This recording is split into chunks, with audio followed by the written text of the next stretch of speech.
Hello hi good evening. మనం చేసుకోబోయేది కొబ్బరికాయ మామిడికాయ పచ్చడి అండి. అంటే అందరూ చేసుకుంటారు కానీ ఇది వేరే విధంగా ఇంగు వేసి చేస్తున్నాను నేను. వెల్లుల్లి అల్లాలు అవి వేసుకుంటే బాగోదండి. ఇదిగో కావాల్సిన పదార్థాలు చూపిస్తున్నాను. కొబ్బరికాయ ముక్కలు, కొబ్బరి ముక్కలు, మామిడి ముక్కలు, పచ్చిమిర్చి, కొంచెం ఎండుమిరపకాయ ఫ్లేవర్కి మాత్రమే వేస్తాను. నేను పచ్చిమిరపకాయలతోనే ఎక్కువ చేస్తానండి. ఇప్పుడు మనం పోపులు వేసుకుంటున్నాను.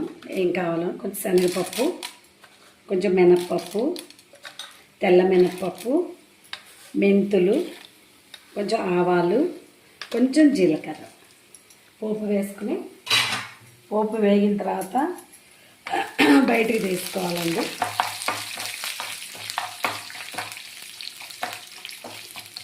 ఇందులోనే మనం ఇంగు కూడా వేసేసుకోవాలి. పోపులో నేను చింతపండు బదులు మామిడికాయ ముక్కలు అన్నమాట.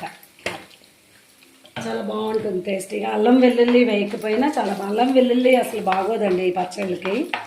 అల్లం వెల్లుల్లి వేసుకుంటే వేరే ఫ్లేవర్ వస్తుంది. ఇలా చేసి చూసుకోండి, తినండి, చాలా బాగుంటుంది. ఎండుమిరపకాయలు ఫ్లేవర్కి మాత్రమే వేసాను. పచ్చిమిరపకాయలు బాగా పడతాయి, పులుపు మామిడికాయ పులుపు కదా, కొంచెం పచ్చిమిర్చి బాగా పడతాయి ఇందులోను. కొంచెం పోపు బాగా వేగిన తర్వాత దీన్ని తీసి మనం పక్కన పెట్టుకుని అప్పుడు పచ్చిమిరపకాయలు వేయించుకోవాలి. మిగతా రెండు ఇంకా పచ్చివేనంటే అసలు వేయించక్కర్లేదు, అవి మిక్సీ పట్టేసుకోవడమేను. ఇవ్వండి ఆవాలు చిట్టపట్లు ఆడుతున్నాయి కదా. ఇంకా మనం పోపు తీసి ఒక గిన్నెలో తీసేసుకుందాం.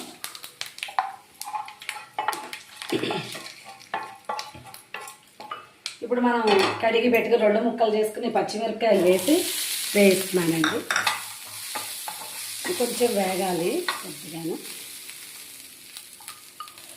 ఈ పోపులో ఉన్న ఆయిల్ వేసుకుంటున్నానండి నేను.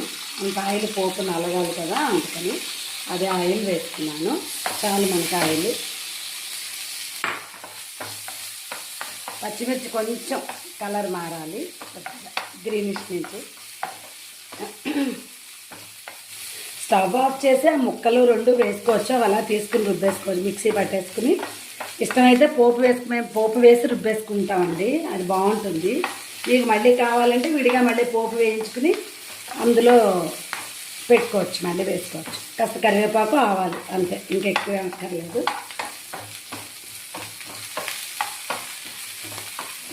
ఇంగు ఫ్లేవర్ తోటి చాలా బాగుంటుంది పచ్చడి.